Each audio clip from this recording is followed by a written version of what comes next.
Hi, good morning everyone. This is Shivaprasad Yadav. Now, in all previous videos related to non-performing assets, we have discussed issues like what is exactly the definition of NPA, and in one video we have discussed about types of NPA. In another video, we have discussed about reasons for NPAs in India and remedies also. Remedies for non-performing assets. So, what are the solutions we are supposed to take with respect to reducing the non-performing assets? So, NPA, non. What is exactly a non-performing asset? Then on two types of NPA like standard NPAs, substandard NPAs, doubtful NPAs, loss NPAs, something like that.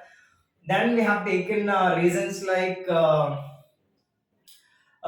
efficiency of the banks, very weak legal structure in India, increasing pending loan segment, particularly in agricultural segment, SME and MSME segment, and political influence, etc., etc., etc.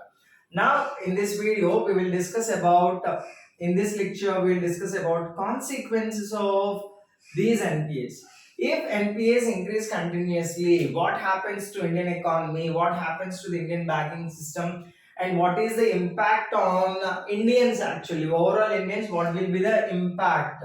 So, for example, if the NPAs are gradually increasing, for example, a particular public sector bank is burdened with huge amount of NPAs and its total assets quality is decreasing day by day, then the very first important thing is whatever the faith of the people is there, it will decrease. Faith of the people will decrease on public sector banks because with respect to non-performing assets, the private sector banking system is working beautifully. Whatever the faith of the people is there, regular consumer is there, common consumer is there, common customer is there, common Indian is there, his or her faith will be decreased on, faith of the people will be reduced. Faith of the people will be reduced in public sector banking system, then that will be a huge blow to banking system, because if the faith of the people is reduced, then there will be no kind of savings or any kind of the fixed deposits or recurring deposits or any kind of monetary activity will not be there in public sector banking. That will lead to one more impact will be on money markets actually, because the backbone of Indian economy is money markets. Flow of money in money markets will be impacted.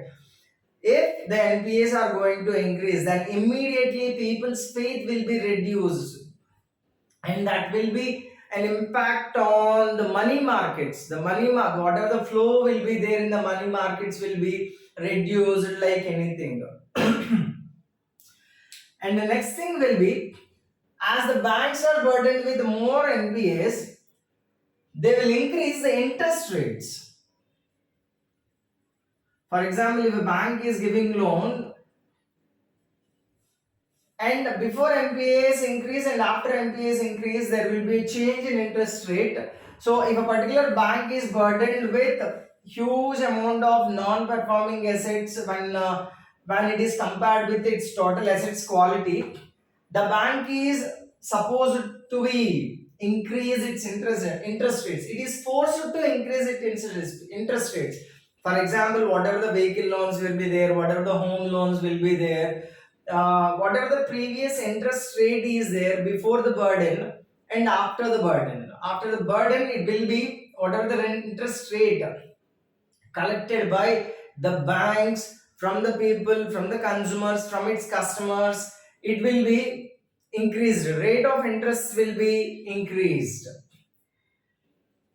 And if more NPAs are there in a particular bank and overall banking system, then the banks will take precautionary steps in lending loans. So,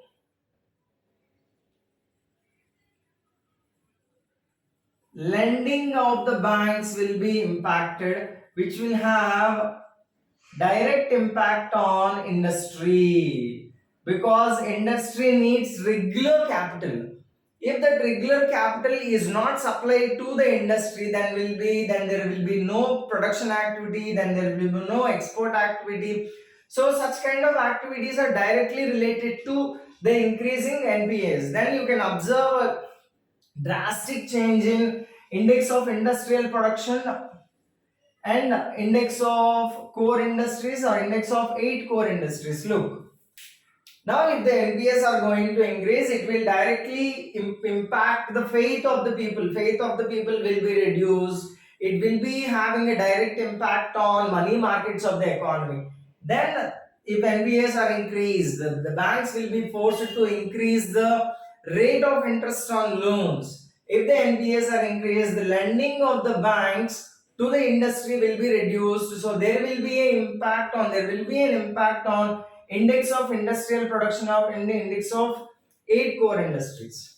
And again, when it comes to competition, if more NPAs are there in public sector banking system, however, we know that they are working. The private segment is doing beautifully with respect to reducing their non-performing assets. So then there will be no healthy competition. So dominance of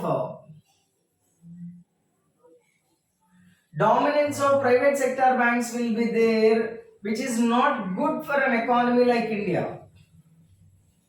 Private sector banks will dominate. The domination of private sector banks over public sector banks.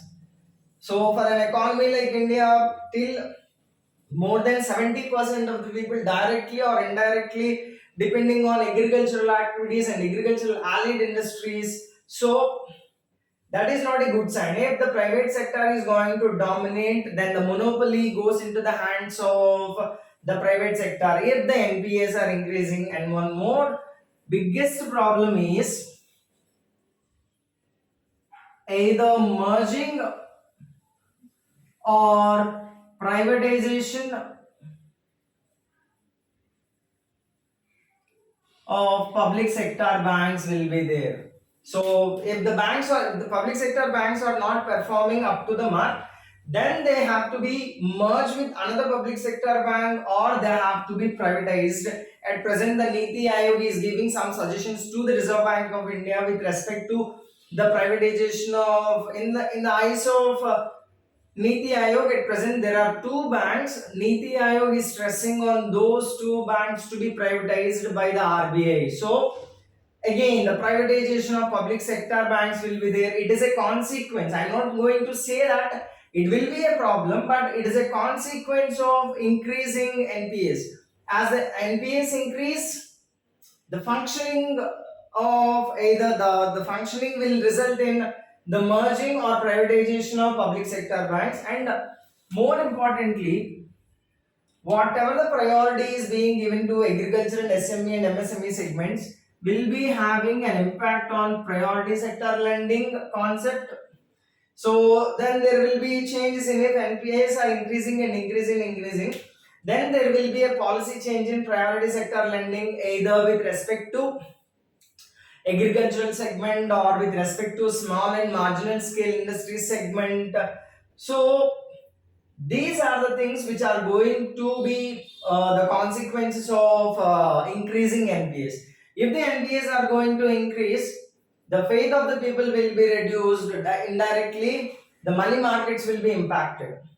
Then the banks will raise interest rates on loans, and lending of the banks towards industry will be reduced, which will be having a direct impact on index of industrial production and index of core industries.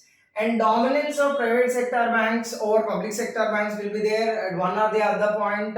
There is a possibility of monopoly of private sector banks, and merging or privatization of public sector banks is on the cards also.